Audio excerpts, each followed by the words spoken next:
Hello दोस्तों, मेरा नाम है प्रज्ञा रंजन और आज हम chapter 4 current electricity and magnetism का क्वेश्चन एंड आंसर डिस्कस करेंगे।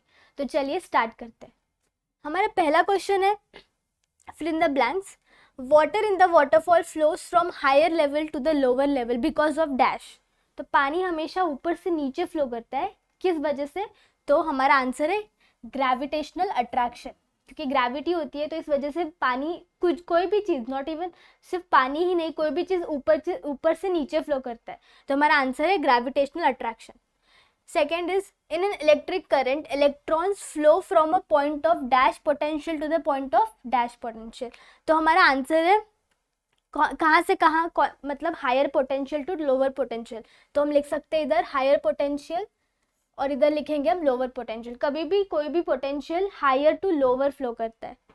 Third is the difference between the electrostatic potential of the positive end and the negative end of the electric cell is the dash of the cell. मतलब दोनों के बीच का हम difference अगर देखेंगे तो उसको हम बोलेंगे पोटेंशियल डिफरेंस। तो हमारा आंसर है potential difference. 3 electric cell of a potential difference 1.5 volt. एक पोटेंशियल डिफरेंस है 3 इलेक्ट्रिक सेल से, उसका पोटेंशियल डिफरेंस है 1.5 volt. Each have been connected as a battery. The potential difference of the battery will be dash volt. तो हमारे पास 3 electric cell है और एक का है 1.5।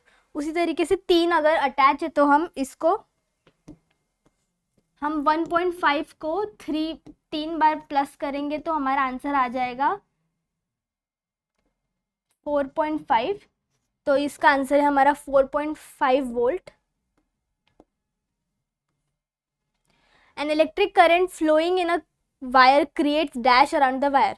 मैंने बताया था कभी भी जब इलेक्ट्रिक करंट फ्लो होता है तो वो अपने आसपास मैग्नेटिज्म प्रोड्यूस करता है। तो हमारा इसका आंसर हो जाएगा मैग्नेटिज्म। तो फर्स्ट का आंसर है हमारा ग्रेविटेशनल अट्रैक्शन। सेकेंड वन का आंसर है हमारा हायर एंड लोअर। थर्ड का आंसर है हमारा पोटेंशियल डिफरेंस। फोर्थ का है हमारा 4.5 वोल्ट और लास्ट का आंसर है हमारा magnetism.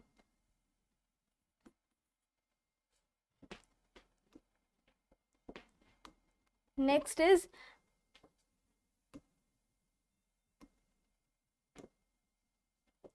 a battery is to be formed by joining 3 dry cells them with connecting wires. Show how you will connect the wires by drawing a diagram.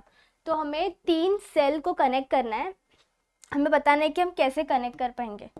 तो पहले भी मैंने बताया है, हम ऐसे कनेक्ट करेंगे 3 सेल को।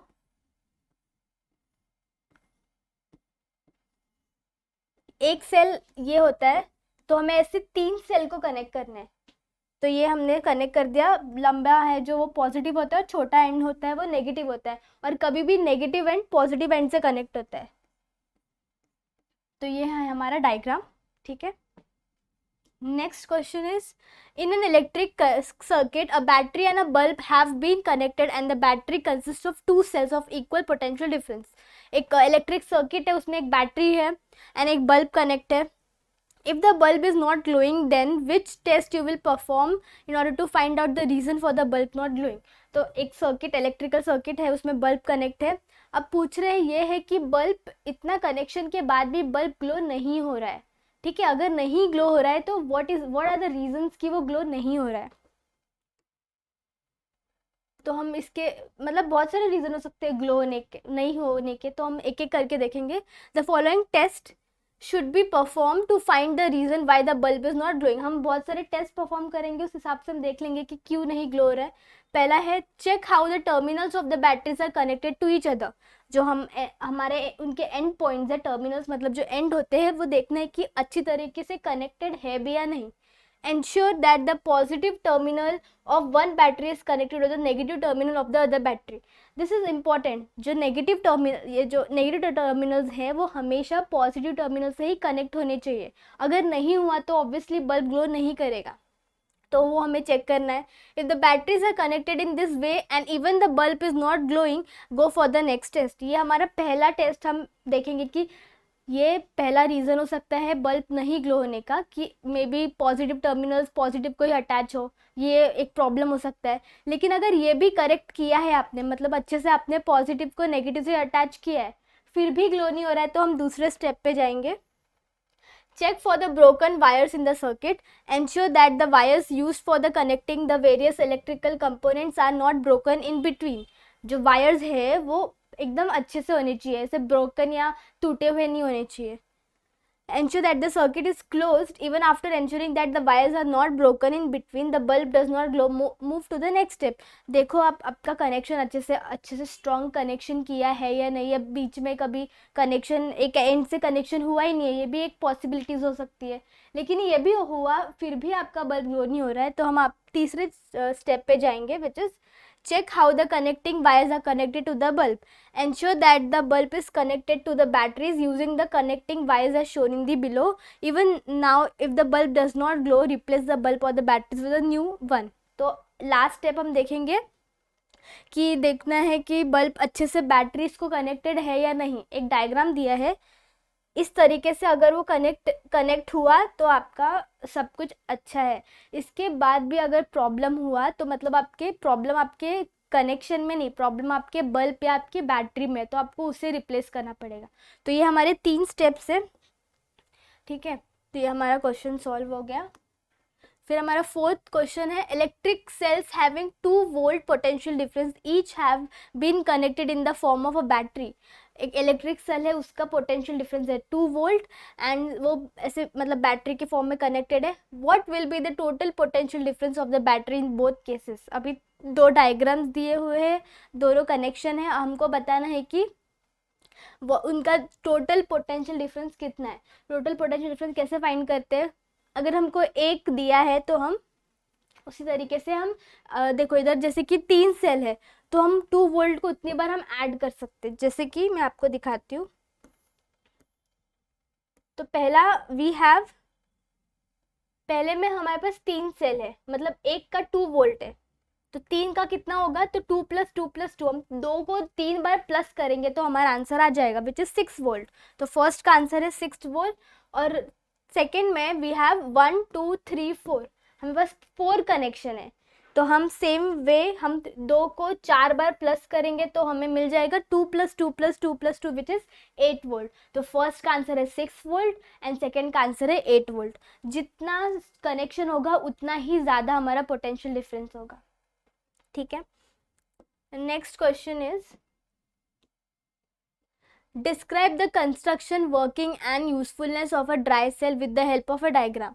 हमें आप ड्राई सेल का कंस्ट्रक्शन वर्किंग वगैरह दिखाना है। हम लोग ने प्रीवियस लेक्चर्स में पढ़ा था कि कैसे ड्राई सेल का कंस्ट्रक्शन देखा था, हमने उसका डायग्राम देखा था, फिर हमने देखा था कि उसके यूजेस क्या क्या है, फिर वो कैसे वर्क करता है। तो सेम क्वेश्चन इधर भी पूछा है कि उसका कंस्ट्रक्शन बताना है कि वो कैसे बनता है, फिर किस तरीके से वो वर्क करता है और उसके यूजेस, ठीक है।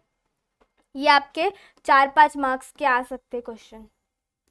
तो सबसे पहले हम डायग्राम बनाएंगे। डायग्राम आपको बाय हार्ट करना है। डायग्राम एक बार डायग्राम याद हो गया तो आप खुद से अपने आप लिख सकते हैं आंसर। तो पहले हम कंस्ट्रक्शन लिखेंगे कि क्या क्या है उसके अंदर, कौन कौन से केमिकल्स प्रेजेंट है। जिंक मेटल है विच इज़ नेगेटिव टर्मिनल, मैंने बताया था। फिर पॉजिटिव टर्मिनल हमारा कार्बन इलेक्ट्रोड होता है।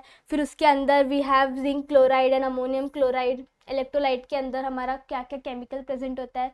उसके बाद there is a paste of magnesium dioxide. मतलब ये सब बताना है कि आपको किस तरीके से वो बनता है। कंस्ट्रक्शन में वही होता है कि क्या क्या केमिकल्स लगे हैं उसको बनाने के लिए। फिर हम वर्किंग देखेंगे तो क्या हम लिख सकते हैं कि सारे केमिकल में जब रिएक्शन होता है तब जाके वो हमारा सेल जो है या ड्राई सेल वो हमारा काम करता है, ठीक है। तो ये एक 2 terminals we have graphite rod and zinc layer and electric current flows in the circuit. जब ये सब रिएक्ट होंगे तो ये हमारा वर्किंग हो गया। यूजेस हम बोल सकते हैं कि हम इसको रेडियो सेट्स में यूज़ करते हैं, फिर हमारे जो घर में वॉल क्लॉक्स लगते हैं वो, फिर टॉर्चेस में यूज़ करते हैं, और इसके साइज भी बहुत सारे रहते हैं। तो हम इस तरीके से इसका वर्किंग, कंस्ट्रक्शन एंड यूजेस बता सकते हैं along with the diagram. Diagram के भी मार्क्स होते हैं। वैसा ही एक और क्वेश्चन है, describe the construction and working of an electric bell with the help of a diagram. Chapters में आपके एक ड्राई सेल था और एक इलेक्ट्रिक बल्ब था, और हाँ तो फिर इलेक्ट्रिक बेल का भी आपको सेम वे से डायग्राम बनाना है पहले, फिर उसका कंस्ट्रक्शन कर लिखना है, फिर वर्किंग लिखना है, और बाद में हो जाएगा। तो पहले डायग्राम बना दिया, फिर कंस्ट्रक्शन में आप लिख सकते हो कि क्या क्या कॉपर वायर लगा था जो जो हमने उसको कनेक्ट किया था। उसके बाद एक we have iron strip along with the striker is fitted near the electromagnet, फिर एक कॉन्टैक्ट स्क्रू था जो कि स्ट्रिप के कांटेक्ट में था, फिर इलेक्ट्रिक सर्किट को हम सब ने कनेक्ट किया। फिर वर्किंग में आप लिख सकते हो कि जब करंट फ्लोज होता है तो एक मैग्नेटिज्म प्रोड्यूस होता है, मैग्नेटिज्म की मदद से वो आयरन स्ट्रिप बेल को अट्रैक्ट होता है बार बार जब आप बेल रिंग करते हो, अट्रैक्ट होने की वजह से आप वो आवाज़ आता है और इस तरीके से आपका बेल जो है वो बजता है, आवाज़ आती है, टिंग टोंग करके आवाज़ आती है। तो ये उसका वर्किंग हो जाता है। ठीक है, मैं वापस नहीं बताऊंगी क्योंकि मैंने लेक्चर्स में बहुत अच्छी तरीके से इसको समझा दिया था। ये आपके आंसर्स आप देख लो। ठीक है, तो इसके साथ हमारा एक्सरसाइज क्वेश्चन पूरा हो गया। उम्मीद है आपको वीडियो अच्छा लगा हो। अगर अच्छा लगा होगा तो वीडियो को लाइक करना और चैनल को सब्सक्राइब करना और आपके दोस्तों के साथ शेयर करना। Thank you.